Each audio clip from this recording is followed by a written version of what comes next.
involved and that we can be very thankful for Maria Virginia and Mateusz for allowing us to be involved in this process. Obviously, we as young scholars are also global citizens. There's a great tension between our individual functions as social researchers, as people who are generating knowledge. The tension is thus that most of research requires us to become very narrow, very rigorous around a very specific set of questions. But the challenge, especially the one that we're discussing today, is vast and encompasses many different questions and many things that transcend individual problems. So it is very crucial that we create frameworks and approaches within our own work. It's not just young scholars, it's any kind of job, any kind of function is in a way specialized. So we need cross-cutting thinking and awareness, and a way of also creating this in an institutional setting that allows for this cross-cutting environment. And nothing more important than solving the climate crisis, which this UN framework is trying to attempt to solve. So what my hope is for this engagement is that we as young researchers and young professionals, as people engaged in civil society, can understand the nuance of also the very specialist knowledge and negotiation process that is at hand, so that we can better understand also how we approach our own research and how we can integrate, even though our own research might not focus specifically on what is being discussed in a narrow sense, we are still aware of what's happening here. And in general, there is I think a crisis in having barriers between research and policy action. I think we as researchers need to be much more involved and understanding of the actual processes, and cannot just expect to generate knowledge that is just put on the plate of the respective negotiators and policymakers for them to then solve the actual implementation. I think we have to be much more integrated. So this is very tough for us, but for me personally, it's a learning experience to be here, and I'm very grateful to be here. And I hope we can all take this opportunity to learn as much about the actual process and the goals and the nitty-gritty things that are not clear from being having your academic hat on and looking at the things from a sort of passive research perspective. So for that, Mateusz, Maria Virginia, thank you for organizing this. Thank you for having us close on the ground and participating in the process in this format. And as you said, we'll be continuing this in other venues going forward. Maria Virginia, back to you. Thank you for having us today. And on how we continue that further more towards the end. Now, more what is happening on the ground. As you know, my name is Mateusz Czesnocha. I am, when it comes to YSI, one of the co-coordinators of the Sustainability Working Group. And in that role, along Maria Virginia and others, supporting YSI engagement with the UNFCCC process. I also run two businesses, European Carbon Farmers and the Farm of Francesco, all to implement the mission, or to live the mission of building farmer-centric bridges between climate and agricultural policies. And SB60, UNFCCC are places in which that can be lived, and more on that now. So let's move to the next slide. Taking you to Subsidiary Bodies meeting number 60, which is happening as we speak in Bonn, Germany. What is this meeting about, and what is this gathering about? In this short presentation, I have prepared a few slides to take you to what I lived and I am living those days, with some content, and then I will put some insights which are subjective. I would like to know that as we go along. So it's about meetings, and it's at the core of the process. Our climate negotiations, the official negotiations. So parties to the convention, states, countries, are negotiating or updating each other on how are they doing. And what is happening as the core thing this year is the so-called, that's why it's boldened, feel free, and that's one of our invitations, look it up further, see where your country stands, is the annual global stocktake. So countries are updating each other and sharing with the public, hey, how have we done with implementing our commitments on so-called nationally determined contributions, NDCs, which, as Paris Agreement, the big document that the big agreement that was agreed in 2016 in Paris. Sorry, I will close the window because somebody decided to cut the grass right now, and they will not go away fast. I'm sorry about that. It's the reality on the ground. So the big thing, the core thing that happens, as I understand this year, are those global stocktake dialogues, which are very important part of updating NDCs, which the countries, the parties, agreed to update every 5 years from 2020. So in 2020, countries or parties, using the official language, issued the first NDCs, and they will update them by 2025. Not surprisingly, a little bit not so nice reality here. We are not on track of keeping 1.5 degrees Celsius when it comes to global warming. Actually, we are already in that reality. But as Executive Secretary of the UNFCCC noted yesterday, and he's on that photo sitting to the left, there's a lot to celebrate. There's a lot of progress being achieved when it comes to climate change adaptation and mitigation, both by countries and by non-state actors. So with that, let's move to the next slide. And you will be surprised to hear it's about more meetings. The previous meeting you saw is the official meeting core of the process. This photo that you see from high-level champions curated space, and more on high-level champions, definitely from Tomasz in a few minutes' time, is also official part of the process. It's mandated by the system. The work of high-level champions is mandated by the system, but it's about expanding the core. So in this case, bringing non-state actors to the process. And non-state actors are basically everyone, with the exception of the parties. And once again, important links there that you will be able to access when you have the presentation shortly after this meeting, probably on Monday or Tuesday. High-level champions and Sharm el-Sheikh adaptation agenda that this particular meeting was about yesterday. Let's move to the first slide. And then this is really why and where YSI and others come in. You do have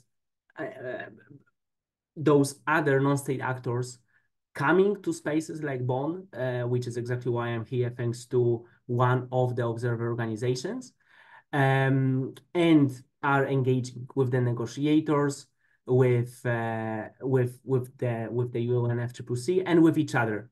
And just as an example, yesterday there was a launch of one action on Food Hub by 3 organizations that last year had individual pavilions next to each other. They informally collaborated with each other, and actually Farmer Francesca and European Carbon Farmers were farmer co-hosts in one of those spaces in the Food Systems Pavilion at COP28. Now those organizations, in order to adjust for the reality of probably there being much less space available in the Blue Zone for pavilions, and also to build bridges and collaborate, which is very much what YSI is leading and is enabling us to do, came together to co-host the space together. And once again, there's a very concrete invitation. If you would like to host part of that space, there's expression of interest opened in 5th of July this year, that most likely we will be submitting some response to, and you are also invited to have a look at that. Of course, collaborate in that submission with us so that we can do that together through ISI and or through other means. So there's a very clear invitation there. And then the next slide, second to last slide. You already heard in this webinar and those 3 others that we've organized, a lot of speakers from which are joining us, Sylvia, Tomasz. All of this is our experience. Maybe Sylvia, Tomasz, and Tarlan have other ones, have other key insights. But our key insight is all of this rests on relationships. Firstly, with people around you. So that's our key invitation. Connect with your university colleagues, if you are at the university, with work colleagues. Connect with those who are closest to you, because this is really how you change the world. Then connect with your constituency. And for some of you, constituency might be a new word. Constituency in the UN language is people are like you who are formally represented in the process. And here on this photo, you can see a meeting from earlier today of so-called farmers constituency that we are part of. And is a small group, as you can see in this picture, of 4 of us being physically at Bonn.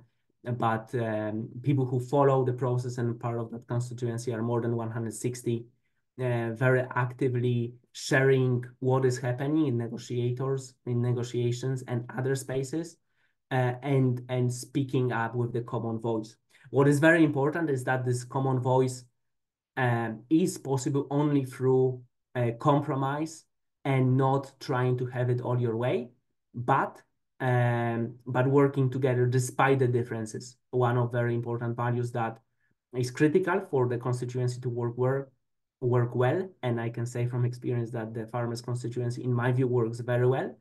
But that is enabled by this value of being open and going for consensus rather than going for your way, which we are sure many of us live, and there's an invitation to live that value in your work, because otherwise you cannot succeed. And then final invitation, I don't have photos with the negotiators yet because I didn't manage to meet them, even though I tried really hard. That was my priority of being here in Bonn. Connect with your negotiators. Tomasz will talk more about who those people are and what is their job and their mandate. They formally negotiate on behalf of the parties in the process. So they are really the ones who, with the mandate coming from the government, accelerate or not the process. And you want to meet them. You want to meet them. You want to know who they are. You want to be introduced or introduce yourself, all of you in your individual country. So that's the final invitation. The final, because it really takes a lot of effort to get there. But as also Sylvia's experience will tell you, you can do that. And they are very keen on hearing from you.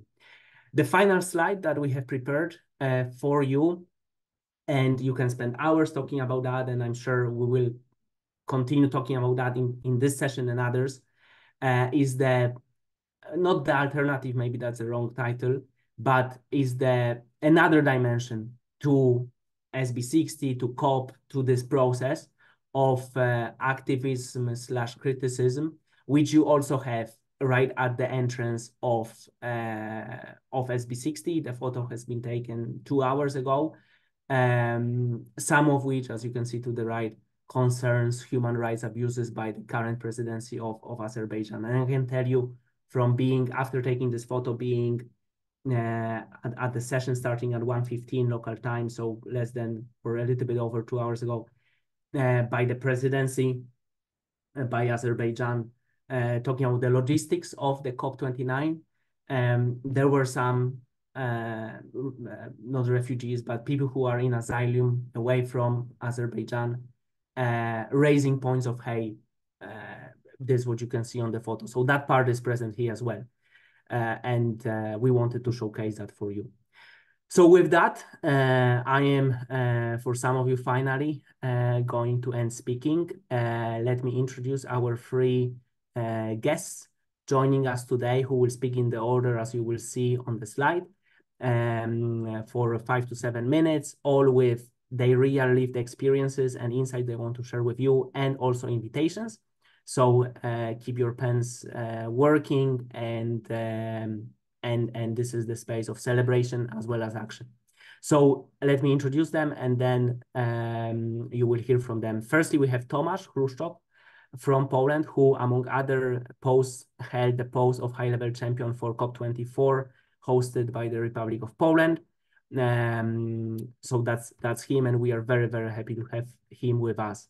We have Sylwia Łyskawka, also from Poland, who is very active in youth representation engagement between with the Polish government, and also in the UNFCCC process, having multiple roles that I don't follow any longer. But we have Sylwia, and we have Tarlan Akhmadov, originally from Azerbaijan, so the country that is currently hosting COP29 this year, currently living in Sweden, where he's a postdoc, having lived in Estonia before that, where he did his PhD. So we have three of them with us, and with that, we are over to Tomasz, then to Sylwia, and then to Tarlan.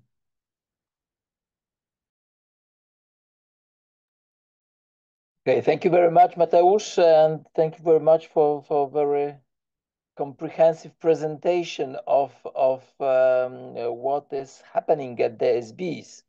So you did not leave too much for me to say, but well, let me just summarize a little bit what is happening at the SBs and what is happening in this intergovernmental negotiation process.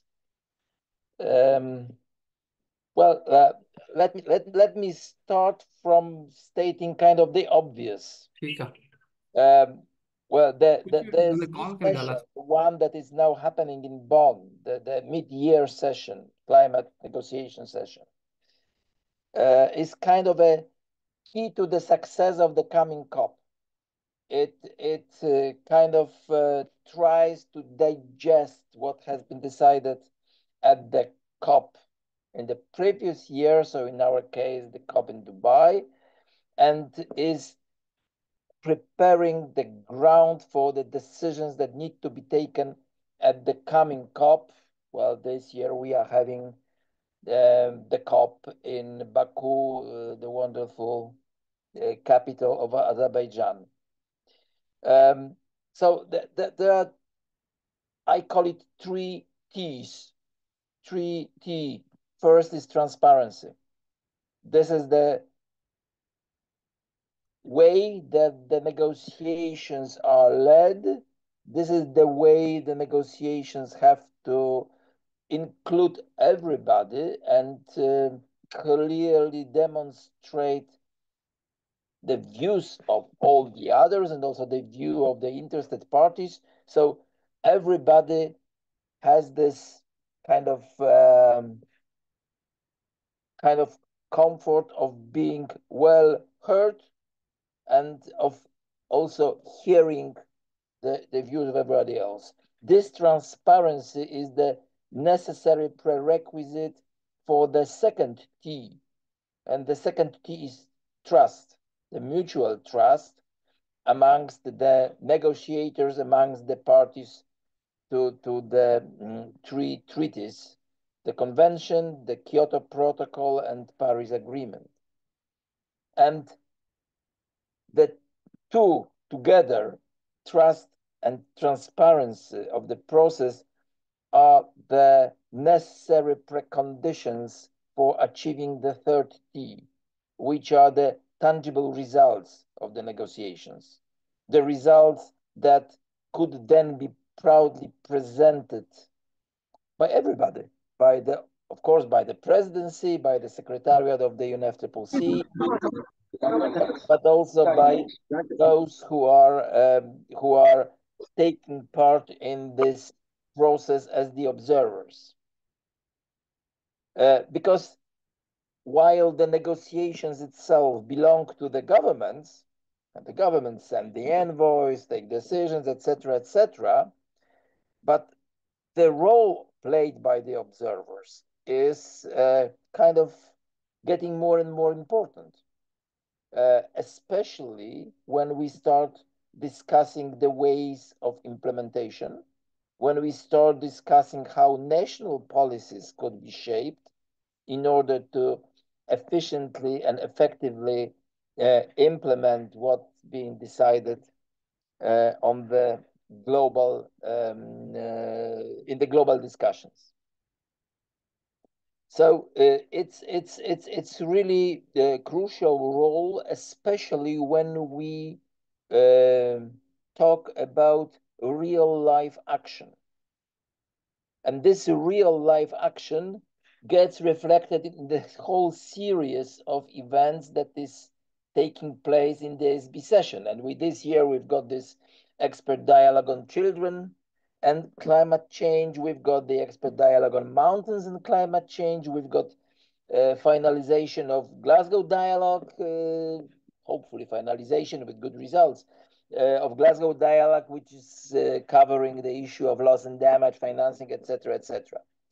What I think could be the key issue for the young people and young farmers in particular is the issue of adaptation, just transition, and integration of climate action with the action to preserve biological diversity and the action to combat desertification. Well, when the convention to combat desertification was about to be agreed 30 years ago, everybody were focusing the attention on Africa. So this is the full name of the convention, particularly in Africa. Well, then the convention has its kind of annexes about Asia, but desertification is happening everywhere. We are losing access to fresh water.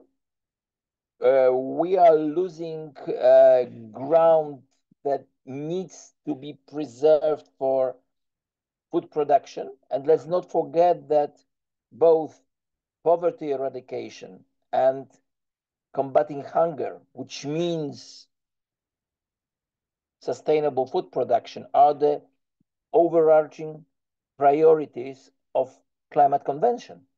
Climate convention is very clear about it.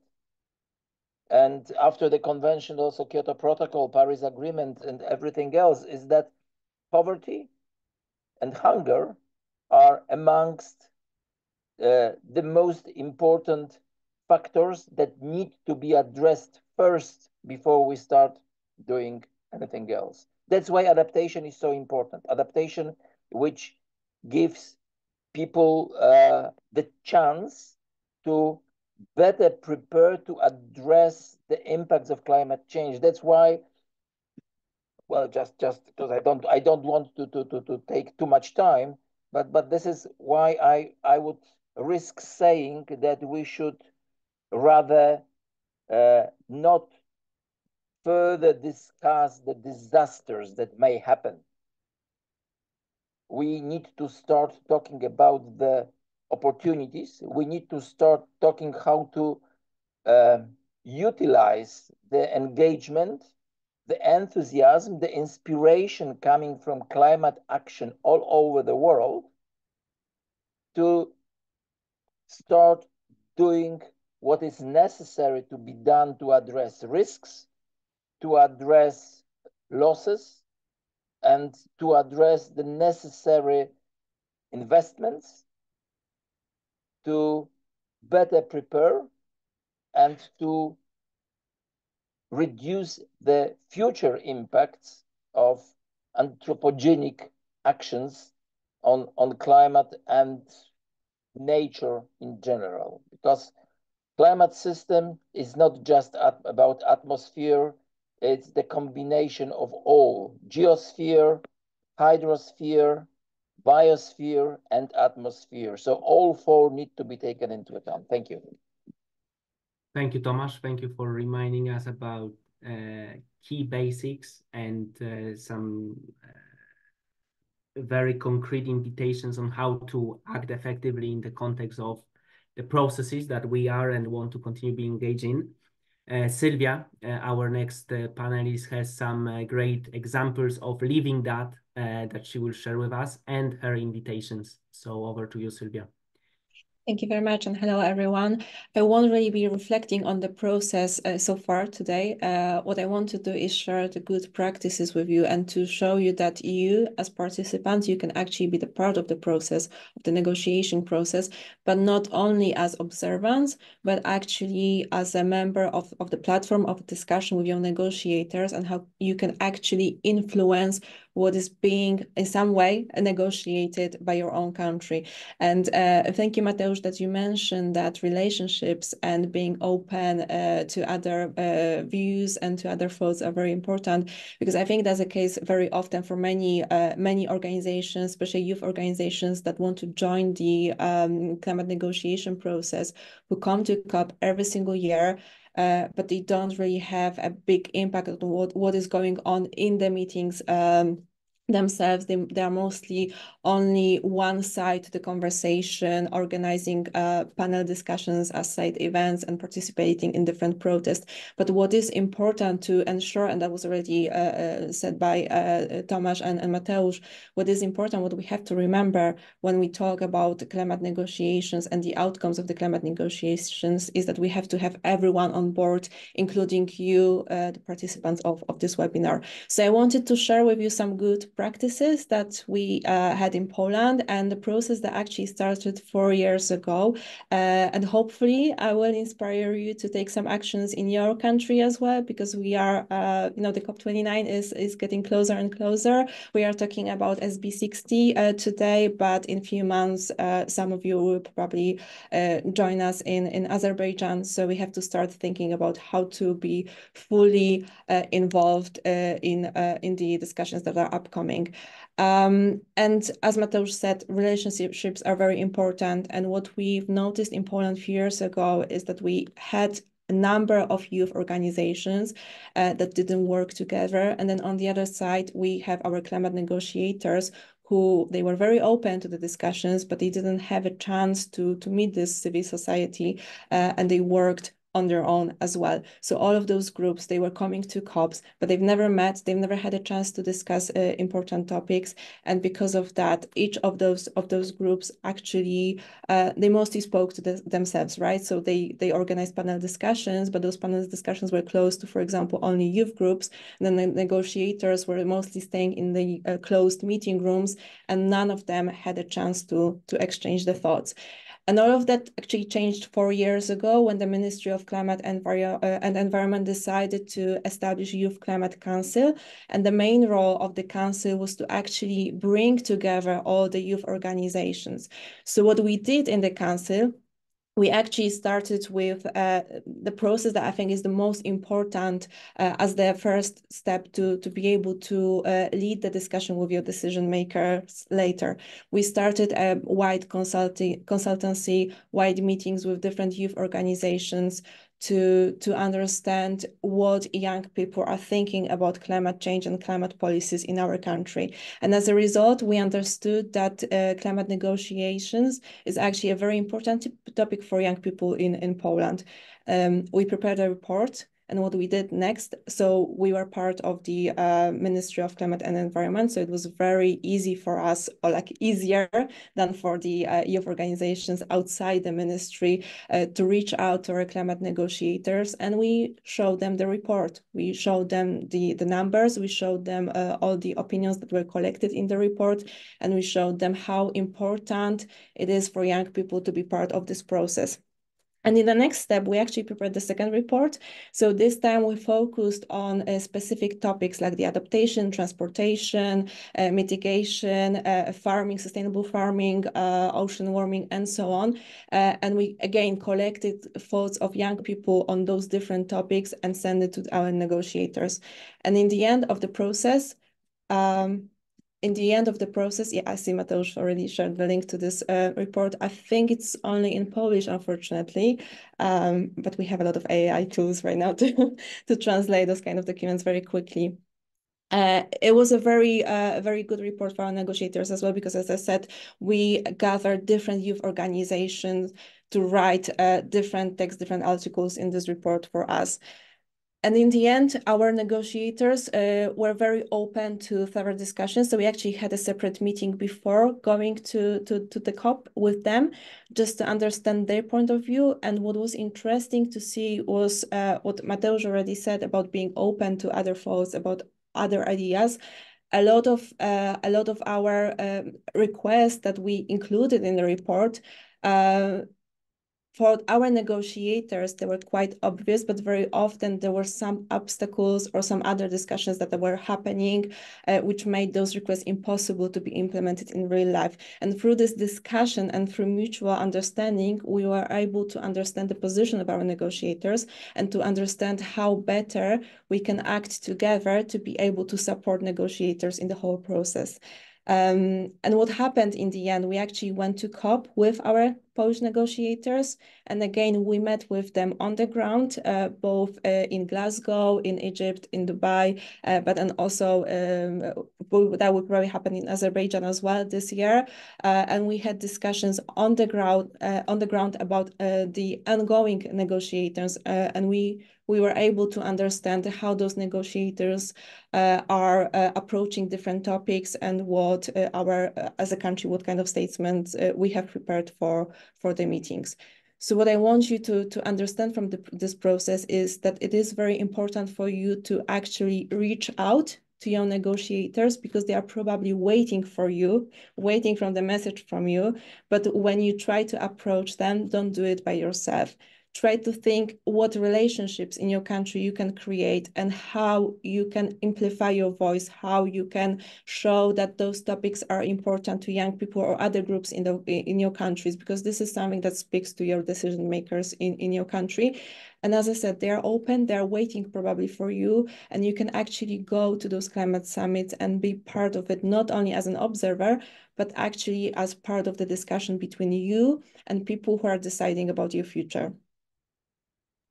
Thank you, Sylvia. Very clear. Needless to say, I am very aligned with your experiences, because we live them together, and part of why YSA engagement was possible to the extent it was with COP28 of Maria Virginia and me being on the ground is exactly that cooperation with the Polish negotiating team that enabled us to access the space, not as observers indeed, but as part of the Polish delegation. So thank you to the Polish authorities for that openness and cooperation, and to YSI for this and previous webinars.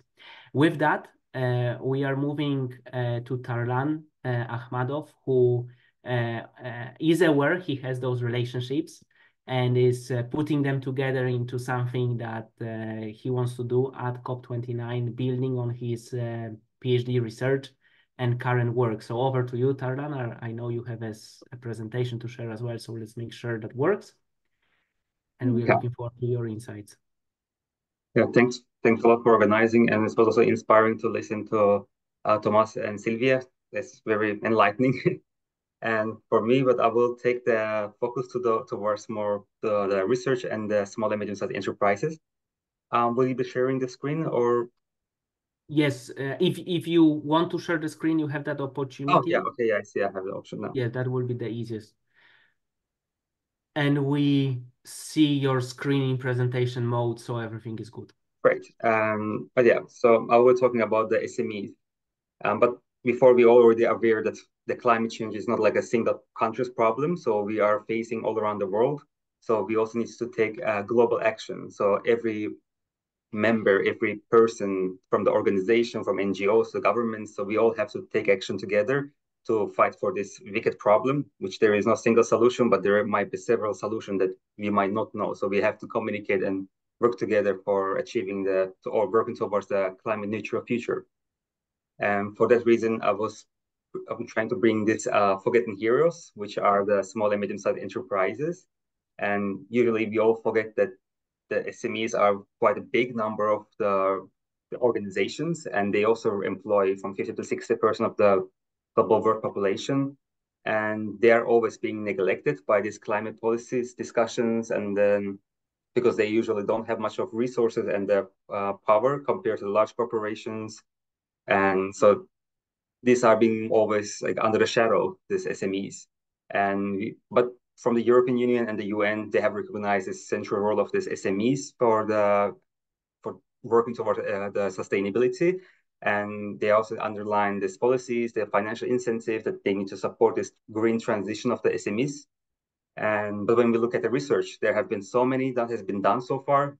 And we already know that there are so many factors that are affecting the SMEs on their green practices, on their eco-innovations. So, and for that reason, we all need to understand and know this targeted support, what SMEs should need from the government, from NGOs, also from other actors. So coming from these angles, I'm trying to show that why we should still focus on SMEs, because there are so many potentials that SMEs could bring for this transition towards sustainability and climate neutral future.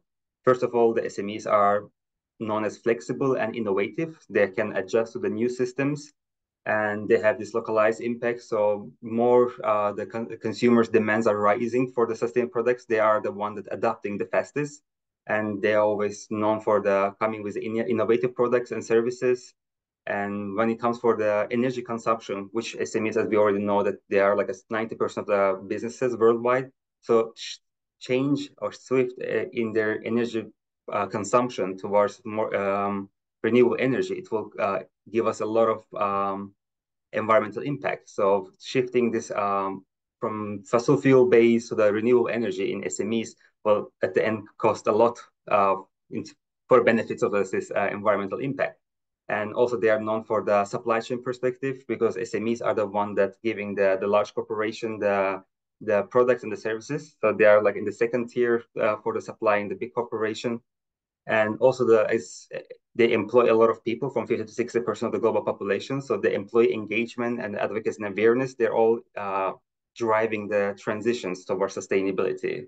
So it's not only about the companies they are producing, but also the people that are working with these companies. So they might be the change makers. And also this is like a figure that I have in the slides from one of my publications. I was trying to focus on this multi-level perspective on SMEs, but now here we are focusing on only the circular economy. And I'm trying to show in the slides like how this macro level, which are usually the regulation and the governments, and how they could influence this micro level perspective through these companies, and then creating this leadership or creating this awareness, and also the role of NGOs and other players in our system. So overall, what I'm trying to say that this SMEs are interrelated with the government, with us consumers, and this is like a part of the big interconnected system that we need to take care of it, as they have a lot of potential to make this transition toward climate neutral future. And with that, what I'm trying to bring to your attention that we'll be organizing an online and on-site events during the COP29 in Baku at one of the universities there. The date will be announced soon.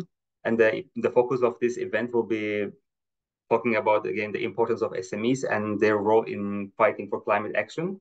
And we'll be having speakers from the academia to talk about what we have already know. And we're also planning to invite the corporations, that how they could work together with SMEs. So as we already discussed, that SMEs are not alone, so we have to come with this multi-level perspective.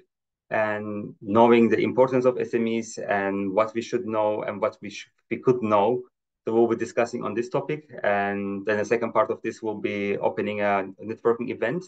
So we could collaborate with YSI members and local and international researchers on the topic of SMEs and climate change. And yeah, with that, I will end my presentation.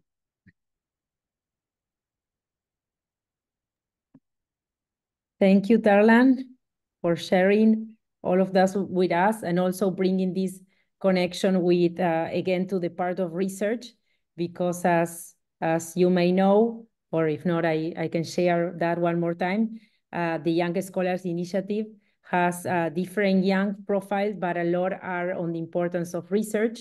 And that's why we are creating these spaces to be able to bridge research with the importance of these processes. So thank you for saying that, and we know that you will be the one leading a lot of the actions towards COP29. So it's great to have you here. And with that, we open for the Q&A. Mateusz, you wanted to add something, or we just open for, I will bring the guest in the highlight mode. Everyone is invited to post your questions or open your microphone. Feel free to share your insights and feelings, taking benefit of the fact that we have those who were involved in the process, who and are involved in the process, who physically are at Bonn right now, and those who want to be engaged when it comes to COP29, which hopefully are everyone here. I share that in the chat right now. I just realized when Tarlan was sharing his work, there are two important campaigns of high-level champions right now that are invitations also to SMEs to get to zero and to adapt. So work on mitigation and adaptation. Race to Zero, Race to Resilience. The links to those are shared in the chat. And if you know an SME or if you are running an SME, consider joining those two campaigns or one of those, and share that with an SME owner that you know. So that's that. The floor is open for questions. Feel free to open your microphone, post something in the chat, whatever works for you. And we are here to co-create the space together. Jay has a question. Probably we'll send it your way, Tomasz, as the first one. How are the negotiators actually selected, and who are they reporting to? Well, how they are selected, that's the mystery. That's the mystery between the minister and the people whom the government selects. But being serious, well, they are officials of the public administrations, or some of them are career diplomats. Well, this is a kind of job that requires certain skills, because this multilateral diplomacy differs quite significantly from bilateral diplomacy, which we have in diplomatic posts all over the world, the embassies, in high commissions, as the Brits would say. So this is the skill that is required here is first the ability to listen. Second, it is the ability to clearly present the views of the country, because let's not forget that negotiators are not by their own. They represent countries and countries' position and the country's interests.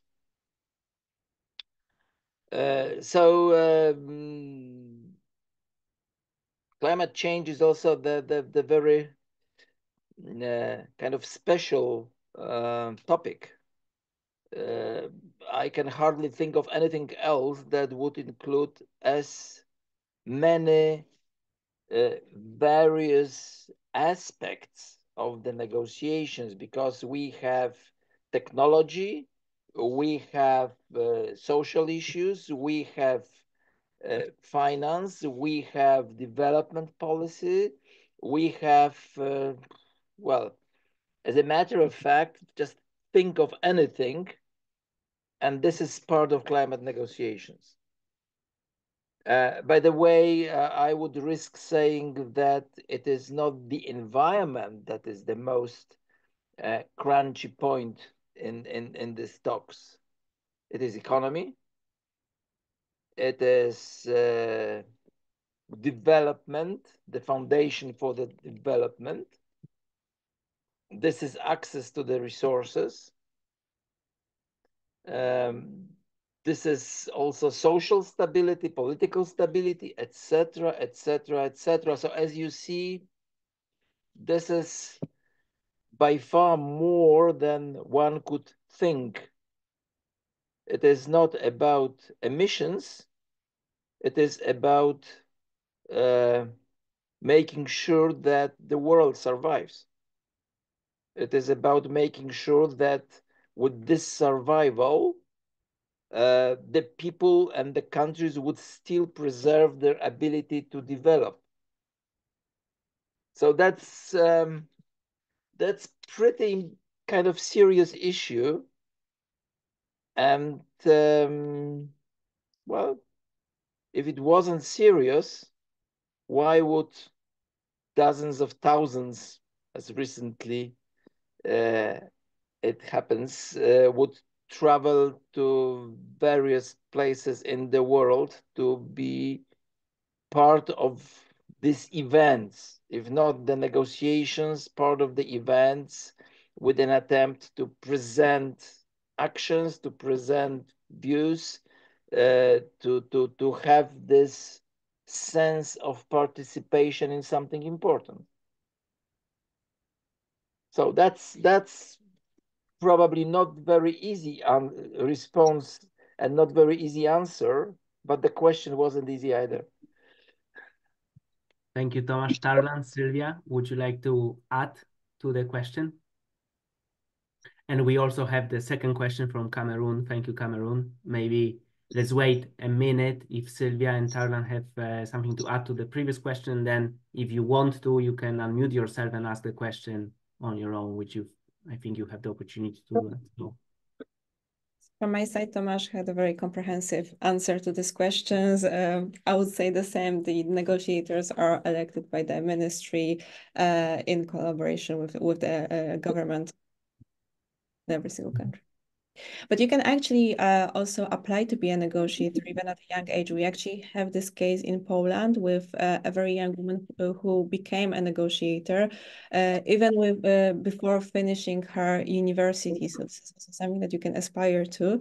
If you want to be a negotiator, just feel free to apply or to ask your ministry how the process actually looks like in your country and how you can participate in it as well. Tarlan? Yeah, I don't have much comments as they have already been tried detailedly. So I have two thoughts that come to mind. One is negotiator, very much building on everything that has been said. It's a tough job, and think about and very often, especially in activism, there's a tendency to think about the other as the negotiator, as not a friend, not to use the word enemy. He is your friend and she is your friend, and they are working very hard, especially during times like this one, SB or the COP. And be in that mindset of being friends, being supporters, being on their team, because they are really on your team, like they are representing your country, and really there's no other way of having your way in the process if you are not speaking through some of the countries. So be with that mindset, and that really works, and it's really needed. And use the tools that we are sharing here in the session with the invitations of leaving that being part of the team, connect with them through organization, that they will not say, oh, this is just a distraction, but they will actually be open to connecting and taking that further, because it's really possible, as Sylvia showed. Cameroon, over to you. Thank you. Thanks for the informative session. My question is about the Kyoto Protocol. Now, I haven't seen a lot of commentary about it in recent times, and presumably the intentions of the Kyoto Protocol are still relevant, more so than they ever were, in order to have a global emissions trading system. And is it the case that the subsidiary body process is charged with tracking implementation of the Kyoto Protocol? Where is that up to? Is it completely dead? What's happening with respect to the Kyoto Protocol? We are very happy to have Tomasz with us, who will be probably the first person trying to tackle this another very big question. Well, I'll try to answer this question. Many people considered Kyoto Protocol being dead or even discontinued after Paris Agreement went into force. And this is not the case. Kyoto Protocol is not only about mechanisms. Let's not forget that Kyoto Protocol also is the only treaty which lists greenhouse gases that being controlled and kind of traded, monitored, etc., etc. So it's Kyoto Protocol. It's not the convention. It's not Paris Agreement. It's Kyoto Protocol.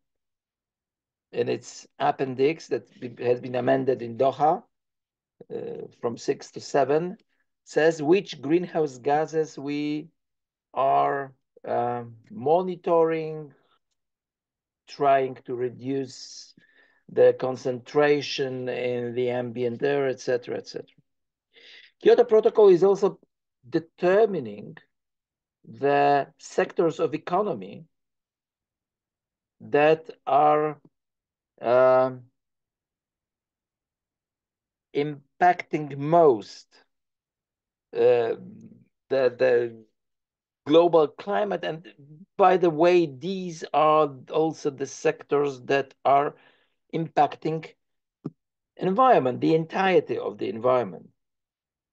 So it's starting from energy intensive industries, power sector, but also waste sector, agriculture, forestry, etc., etc. These are all listed in Kyoto Protocol. And then we have, in fact, the same list as in Geneva Convention on Long-Range Transboundary Air Pollution. We've got the same list in EU laws, in EU legislation, which is about emission trading of greenhouse gases, but also legislation that is about industrial emissions. So Kyoto Protocol is not that. Some institutions of Kyoto Protocol, especially CDM Executive Board, is still working. They are still monitoring the projects. The Article 6 mechanisms of Paris Agreement are not yet fully operational. I mean, they are operational, but not to the extent that we would consider fully developed. And as you rightly pointed out, it is also the kind of foundation for any trading scheme that we are now having in the world. And it is interesting to see how the trading schemes or pricing carbon develops all over the world, and in particular in major economies. I think what will be happening in China is particularly interesting and important. And that will hopefully deliver also this change, this industrial change that we can observe in Europe. And many people, of course, complain that we are just pioneering unnecessarily and our competitors are lagging behind. But, well, let's wait and see. So Kyoto Protocol is not that, to summarize. Kyoto Protocol does not look like anything that would anytime soon get discontinued. And if it does end, that would be the result of the decision of the parties to Kyoto Protocol. So that's not something that anybody can from outside of the treaty decide upon. Thank you for this great question, Cameron, and taking us to the level of understanding and depth that you took us, Tomasz. We have last question, also written in the chat, but I understand Kieran has ability to ask it live. So thank you for joining us, Kieran. Thank you for being active. Over to you. Hi. Yeah, so my MSc work is looking at kind of the economics of loss and damage, and particularly looking at how it's portrayed in policy. And my impression from reading policy documents and also from watching recordings of like ministerial level meetings is that when people are talking big picture, future loss and damages at the aggregate level, they're kind of coming out with certain numbers. And looking into these numbers, some of them are quite problematic. They're based on research which uses certain modeling methods and is quite out of date, a lot of it. And my impression is no one in sort of the policy domain who maybe is not familiar with the economic domain really understands where these numbers come from and what maybe the problems are around them. That's leaving aside the kind of non-integration of non-economic loss and damage, which none of this really integrates at all. Who is briefing negotiators on these things? Is there a structured way of doing it? Or like, you know, where are they getting their numbers from? Now let's go in reverse order. Tardan, if you would like to kick us off, then Sylvia, and then Tomasz, and that's where we will close the session as well. There's another question to you, Sylvia, from Diana, that I'm sure you can approach in your short remarks as well. So let's not leave that out. Over to you, Tardan. Yeah, I mean, I would try not to waste much of time with really important point that it's raised. So, and out of my expertise, maybe Tomasz will be the best fit to answer that question. So, thank you for your humbleness, and we hope to brief some negotiators with the webinar, with the event that you will be running. And who knows, maybe some future negotiators, probably some future negotiators are here. So when they will have a topic on SMEs, they know where to go. Sylvia, over to you.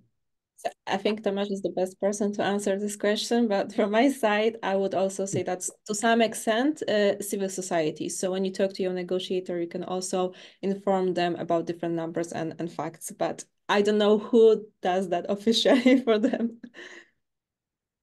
And do you want to, now that you have the floor, Sylvia, you want to say about Diana's question?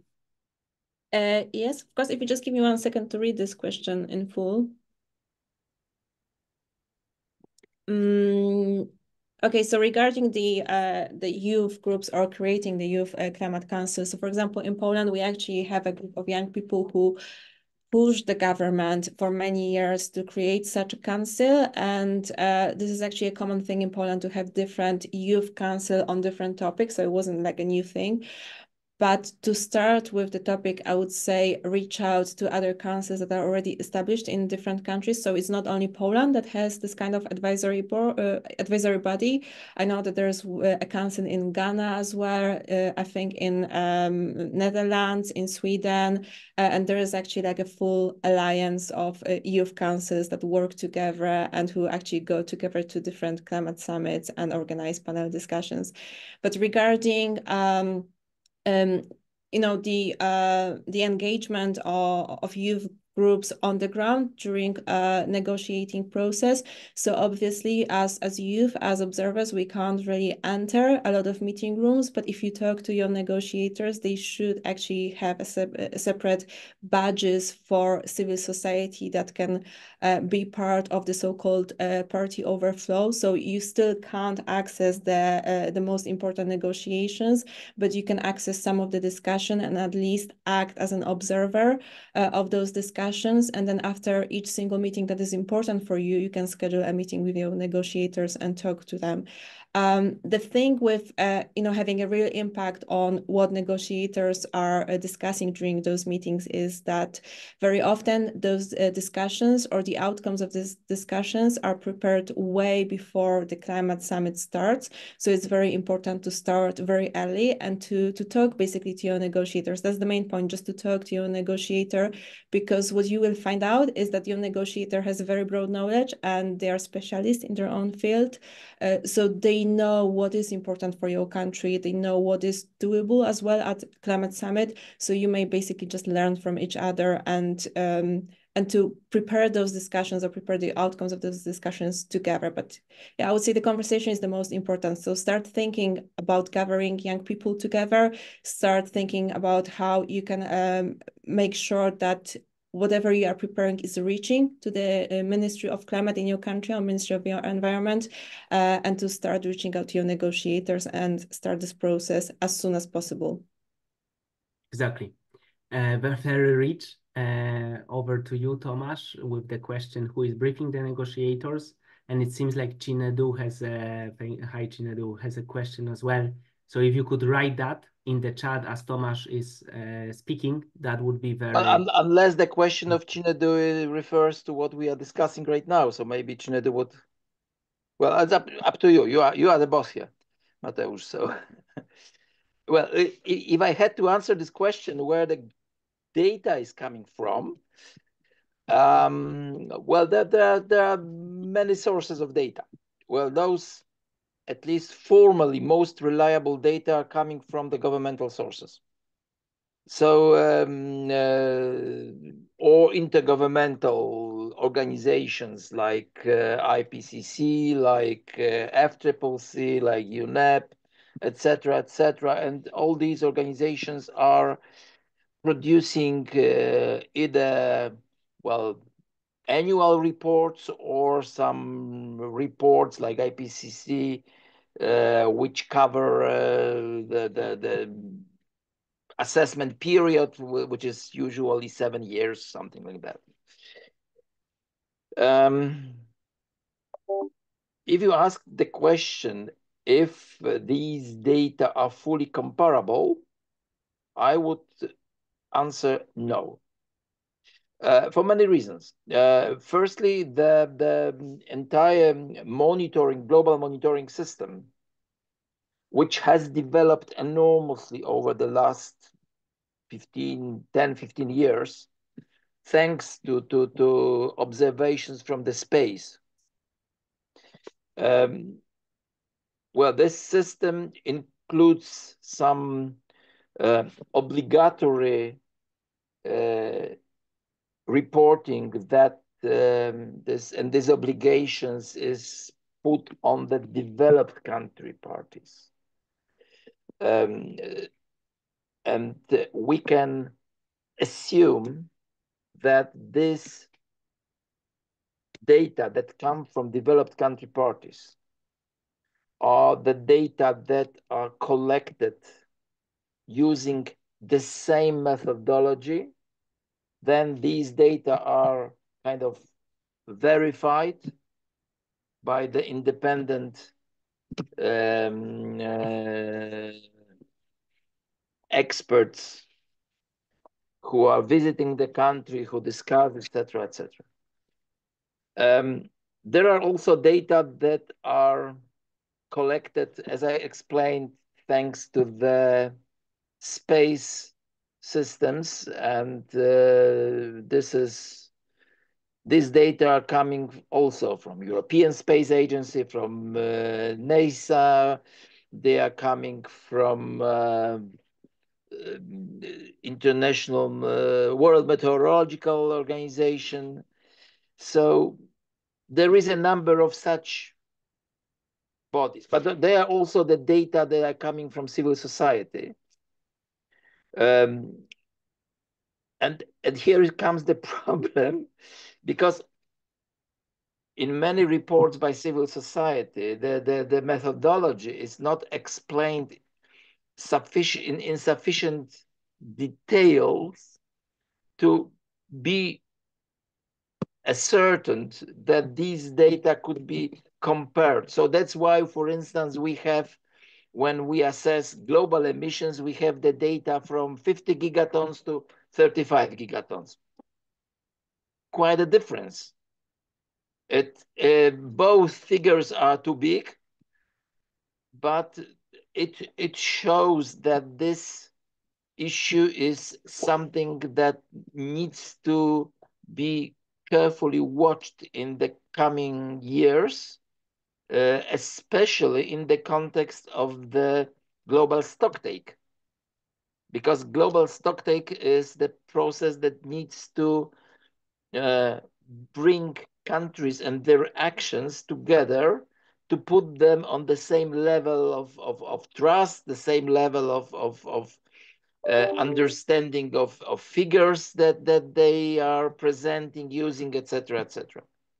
So that's why one of the key issues in Paris Agreement, and one of the most difficult issue, well, it seemed technical, but it wasn't. It was political, very political issue, was how to make sure that all parties to Paris Agreement, doesn't matter how developed, how rich or how poor, try to report and present their data in the same manner, using the same methodology, so these data are comparable. To tell you the truth, when we had the issue of SMEs presented by Tarlan, to tell you the truth, this entire system of environmental social governance and non-financial reporting does not help too much. Because if especially, well, those of you who may be familiar know that there is so-called Scope 3 emissions, which cover upstream and downstream suppliers and customers, and kind of double counting of both emissions and reduction is embedded in the system. So we can easily find out that we emit twice as much as we actually do. So this is the issue that deserves attention. This is the issue that could be a wonderful topic for research. And I think that if the group of researchers, economists, physicists, maybe mathematicians, develop the system that would help to understand what is happening globally, what is happening in various countries, that would probably be a very good candidate for the Nobel Prize. But right now, we try to have as reliable as possible data, and we are just using this data as something that we have. We don't have anything better. Just to give you an idea, after Paris Agreement, we had to determine what is the global emission, because the threshold for entry into force was 55% of global emissions. Some of the data were 40 years older because nothing better was available. That's the reality that we have to live with. And by the way, just one sentence about this relation between the negotiators and the civil society. I think that it's a dream of every negotiator to have good relation with civil society. And what Sylvia told us about the recent developments in our country with the establishment of the Youth Climate Council, that's fantastic story to be copied and replicated in many places in the world. But this is kind of a policy that has been present both in Poland and other countries for many years already. To tell you the truth, my first COP back in 2006 in Nairobi, I was representing the industry at that time, and I was invited by the minister to be part of the delegation, and I had party badge, and was just watching with eyes widely open what is happening around me, and that was probably 1/10 of what is happening right now. And then it took me to this process for many years from then. And with many roles in this process played. So yes, please knock to your negotiators, to your minister's door, and say, I want to be part of it. That's the best way. if you, of course, want to be part of it, and we understand everyone here Sure, of course. wants to be part of it. If you don't want, you wouldn't be listening to us. Exactly. Exactly. So that's indeed the key invitation that we wanted to issue. A very concrete opportunity for doing that, one of many, and you can create many opportunities before that would be Tarlan's event later this year. So keep an eye on that coming through YSI channels your way. Thank you, Sylvia, also for sending a link to where take forward this idea commitment of doing something similar that Poland is doing and other countries are doing with us in the chat. Thomas said I am a boss and I want to be a good boss, even though I am a bad boss because we are very much over time. So Chinedu, you have the floor. And I'm worried after that we will be here for another half an hour answering amazing points you will make. So if you allow me, just make your remarks, Chinedu, and we will not answer those, unfortunately, but we will be able to hear what those remarks are, and then the connections that need to be made will be made. So over to you, Chinedu.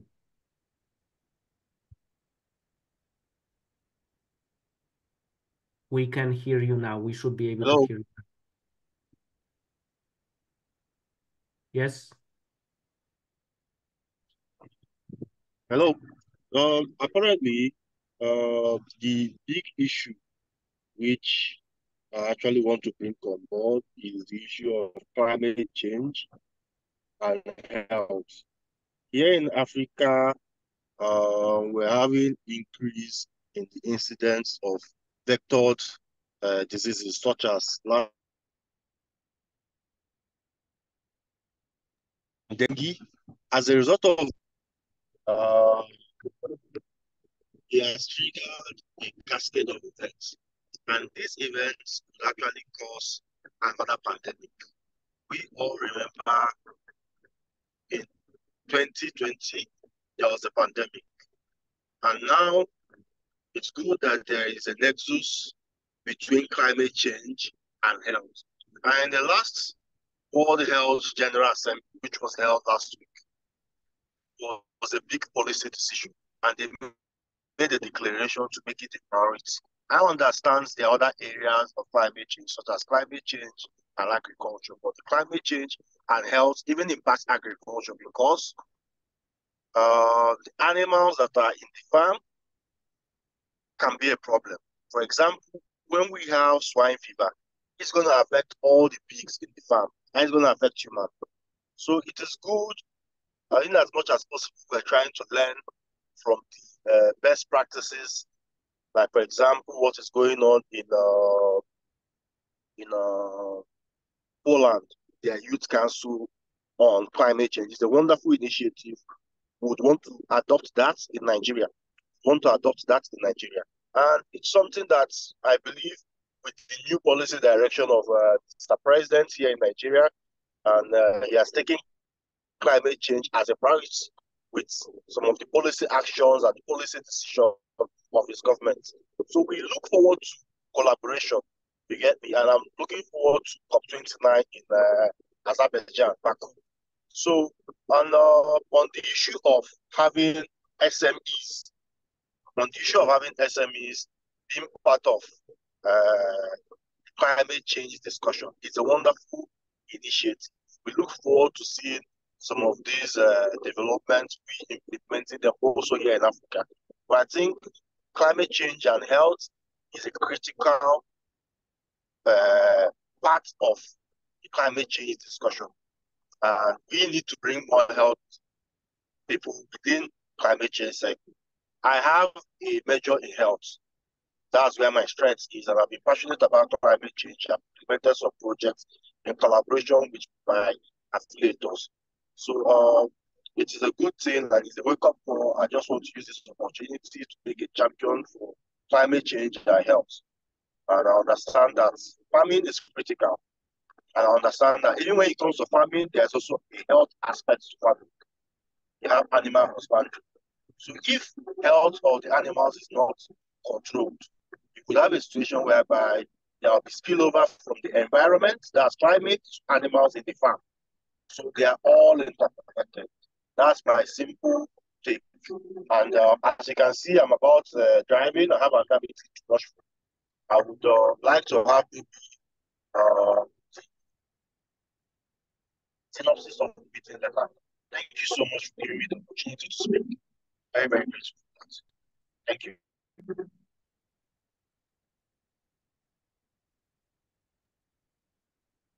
Thank you, Shinedo, for sharing your experience with us. I think it was the best way to finish this moment, because the best way, I mean, I think that we talk a lot about what happens in those rooms, like meetings, conference, we talk about research, SME, and now like hearing your experience, I think that this is what we are being invited to do, to really see the face, to really hear all the voices, be open.